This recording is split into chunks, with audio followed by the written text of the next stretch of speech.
Have you ever just stood and stared at it, marveled at its beauty, its genius? Hello everyone, I am Crawlers and this is another episode of Ridiculous Loadout. Um, as you may already know by now, this is a series I started way back when in the Battlefield 3 days, basically whoring myself out for cheap views, running a suggested loadout from one of you in the comments section. Now, mostly this is a not so tactical series where most of the loadouts are either bad or troll or just plain ugly looking. And rarely I get a chance to try out a combination, a kit that I haven't thought of before, and maybe have good results with it. Mostly not though. Well, we have come across a truly sick and twisted loadout on today's episode. Something truly incredible in its evil genius, I think. The kind only Dadomsky could come up with. Now, this loadout consists of a collection of parts so incompatible with each other, so completely worsening and playing against each other that I have no choice but to tip my proverbial hat to Dadomsky, because he just came up with, I think, the single most ridiculous loadout I have ever come across. Actually, you know what? Before doing this series, I didn't even think that loadouts could be made for fun or just for annoyance, But that completely changed when I saw Robaz's sniper shotgun in Battlefield 3. And needless to say, it was pretty awesome. I mean, I was hooked right away. It was funny, it was needless, it was stupid. It was a sniper scope on a shotgun with what I loosely call dildo rounds. And, it was fun. But this thing, it goes far beyond that. I mean, the sheer thought that went into this cacophony of metal and plastic is just mind-boggling. And that, of course, is the 870 MCS pump shotgun, as you can see, with an American ACOG 4X scope, canted iron sights, and the duckbill barrel attachment. And obviously I'm using frag rounds. For the sidearm, we have the M9, which is a good pistol, I might add, as I discovered, in a bunch of pistol-only servers trying to unlock accessories for this loadout. Well, the M9 comes with the Delta RDS sight, a flashlight, and a silencer. So, kind of like the S-Tac in Battlefield 3. You'd think this combination wouldn't work, but it does. It's pretty good. The silencer, makes it pretty quiet, and the enemy can't usually tell where you're shooting from. And the flashlight will blind enemies when you are up close to them, so it's a good gun. And for the grenades, we have the V40 minis, and any perk of my choosing, an ammo kit, and the MP APS portable protection system. And obviously I'm playing the support kit. Well, the genius of this kit is that each part, each accessory, actually makes the gun stats worse or plays off each other. That negates the effect or, even worsens it. So for that, we turn to the actual stats for the 870 MCS.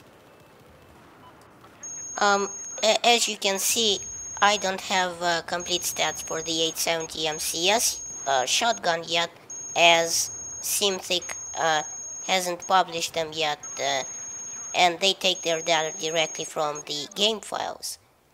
But I digress.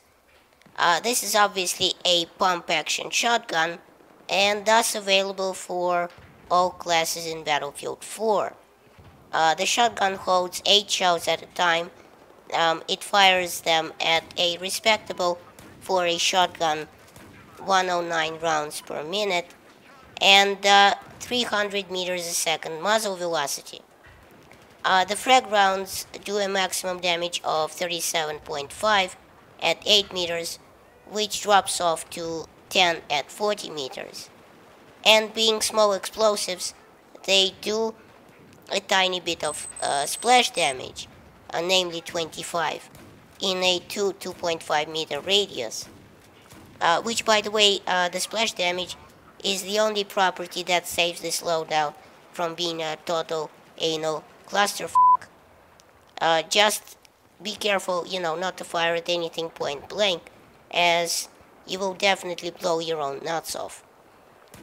And as for the sidearm, the M9 pistol itself, it actually is a good gun to defend yourself with, as your, main weapon will run out of ammo pretty quickly, as it does little damage, and you need many rounds on target, and just to get out of sticky situations. So let's take a look at the stats of the M9. So as you can see from the stats, the M9 fires a 9mm pistol round, not surprisingly, from a clip of 15, which is enough for 2 enemies if you're lucky. And it fires the 9mm bullets at a velocity of 380 meters a second, which incidentally is being nerfed to a mere 190 meters a second with the suppressor. The suppressor also worsens the hipfire spread a tiny bit, namely 17% by 17%. But the advantage here is that obviously you will not show up on the enemy minimap when firing, and enemies will not be able to tell which direction you are shooting from, even if they are very close to you. The M9's max damage is 27 at 8 meters, which drops off to 12.1 at 55 meters, and its 400 RPM rate of fire is among the top of all pistols, provided you can click that fast, of course. Its short reload time is only 1.3 seconds, and its long reload time is only 1.6 seconds. So, not a very big difference there. And luckily, its first shot multiplier is only 1.